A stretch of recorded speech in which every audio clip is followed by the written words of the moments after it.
జై శ్రీరామ్. అందరి నమస్కారం. నమామి ధన్వంతరమాదిదేవం సురాసురైర్వందిత పాద పద్మం లోకే జరారుగ్భయం మృత్యునాశం ధాతారనీశం వివిధౌషధీనాం. ముందుగా మా తల్లిదండ్రులకు, గురువులకు, పెద్దలకు పాదాలు పట్టి ప్రార్థిస్తున్నాను. ఈ రోజు మనం తెలుసుకోబోతున్నాము మన శరీరంలో ఉండేటువంటి త్రిదోషాలలో ఒకటి అయినటువంటి కఫ దోషము. ఇది సాధారణంగా చాలా మందికి సంవత్సరం అంతా కూడా వేధిస్తూ ఉంటుంది. కానీ కొంతమందికి సీజన్ మారుతూ ఉన్నా లేదా వాళ్ళు ఎక్కడికైనా వేరే ప్రదేశాలకు వెళ్లి నీళ్లు తాగుతూ ఉన్నా కూడా వారికి ఆ సమస్యను ఎదుర్కొంటూ ఉంటారు. అది ఏమిటి అంటే కఫము. శరీరంలో అనవసరంగా పేరుకుపోయిన కఫం ఈ గొంతు దగ్గర, అలాగే గుండెలకు కూడా పట్టేసి, అలాగే ఊపిరితిత్తులకు పట్టేసి ఉన్నటువంటి కఫాన్ని కూడా అతి సులువుగా ఇంట్లో ఉండే వస్తువులతో ఏ విధంగా మనం దానిని బయటికి పంపించేసుకోవచ్చు. కొంతమందికి దగ్గుతూ ఉంటే బిళ్ళలుగా, అలాగే జిగురుగా చాలా ఇబ్బంది. నలుగురిలో ఉండేటప్పుడు అటువంటివి గనక వస్తే వాళ్ళు చాలా అనీజీగా ఫీల్ అవుతూ ఉంటారు. కానీ దానికి మీరు ప్రతిరోజు ఇప్పుడు నేను చెప్పబోయే విధంగా చేస్తూ ఉంటే అతి సులువైన వస్తువులు, ఖచ్చితంగా ఇంట్లో దొరికే వస్తువులే, వాటితో చేస్తే ఎంత తీవ్రంగా పేరుకుపోయిన కఫమైనా సరే కరిగి బయటికి వచ్చేయడం మీరే చూస్తారు, మలమూత్రాల ద్వారాను. మరి దీనికోసం ముందుగా ఈ కఫాన్ని కోసి పారేసేటువంటి అద్భుతమైన చిట్కాకి కావలసిన పదార్థాలు ఏమిటో చూద్దాం.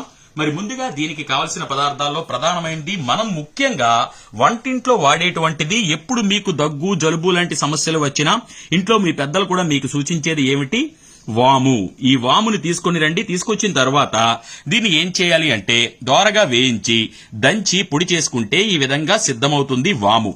మరి ఈ వాము పొడితో పాటు మనకి మరొక అద్భుతమైనటువంటి ద్రావకం కూడా అవసరమవుతుంది. ఇదేమిటో తెలుసా? పల్చగా కలిపి పెట్టినటువంటి మజ్జిగ. పెరుగు మాత్రం కాదు, చూడండి, పల్చగా ఉండాలి. మజ్జిగకు మన శాస్త్రం 10 రకాలైనటువంటి గుణాలను తెలియజేసింది.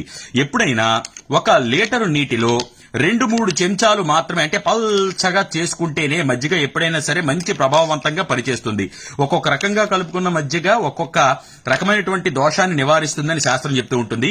మరి ఈ పల్చటి మజ్జిగతో, అలాగే ఈ వాము పొడితో ఏ విధంగా మనం అధికంగా పేరుకుపోయినటువంటి కఫాన్ని తగ్గించుకోవచ్చు అన్న విషయాన్ని ఇప్పుడు మీకు చూపిస్తాను.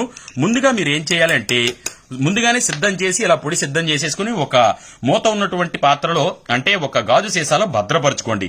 ప్రతిరోజు కూడా ఈ పల్చటి మజ్జిగను, 1 గ్లాసు మజ్జిగలో చూడండి, మొదట మీరు ఏం చేస్తారంటే 1/2 స్పూన్ తీసుకోండి.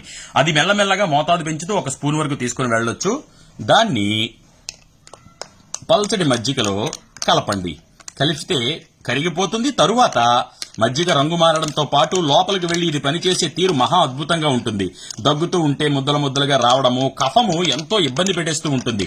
మరి ఆ కఫ సమస్య నుంచి పూర్తిగా మీరు వైదొలగాలి అనుకుంటే అప్పుడు ఈ పల్చటి మజ్జిగని ప్రతిరోజు కూడా రోజుకు ఒకసారి ఏదైనా పరగడుపున ఉదయం పూట తీసుకోవచ్చు, లేదా సాయంత్రం పూట ప్రాతకాలం నందు, అంటే ఉదయం, అలాగే అసుర సంధ్య వేళ అంటే సాయంత్రం, ఏదో ఒక పూట రోజుకి తీసుకోండి.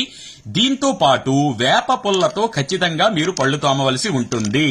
ఈ విధంగా చెయ్యాలి. ఎందుకు అంటే కొంతమందికి మజ్జిగ పడదు. మరి వాళ్ళు ఏమి చేయాలి అంటే గోరువెచ్చని గ్లాసు నీటిలో 1 స్పూను లేదా 1/2 స్పూను ఈ వాము పొడిని కలుపుకొని స్వీకరిస్తూ సేవిస్తూ ఉంటే లోపల మీకు ఇలా గొంతు నుంచి కూడా అడ్డుపడినటువంటి కఫాన్ని కోసేటువంటి శక్తి వాముకు ఉంది కనుక.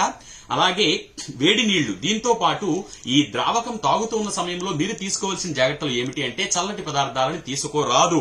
అవి మీ గొంతులో ఉండేటువంటి నరాలపైన కూడా ప్రభావం చూపిస్తాయి. తరువాత బయటికి వెళ్లేటప్పుడు ఖచ్చితంగా మీరు ముక్కుకి ఏమైనా అడ్డు పెట్టుకుని ఉండాలి. క్రిములు ఎక్కువగా దాడి చేసే వారికి కూడా ఈ విధంగా జరుగుతూ ఉంటుంది.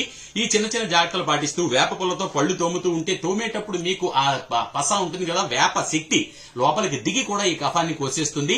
ఈ మన వాము కలిపినటువంటి మజ్జిగని స్వీకరిస్తూ, అలాగే వేప పుల్లతో పళ్ళు తోముతూ, అలాగే గోరువెచ్చని నీళ్లు తాగుతూ ఉంటే అతి త్వరలోనే మిమ్మల్ని వేధిస్తున్నటువంటి కఫ సమస్య మిమ్మల్ని వదిలేసి వెళ్ళిపోతుంది.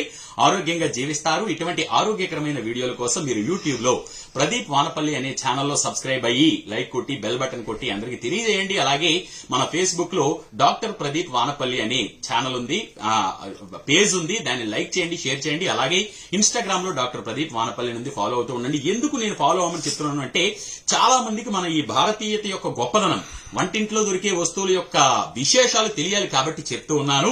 మరిన్ని విషయాల కోసం చూస్తూ ఉండండి. ధన్యవాదాలు.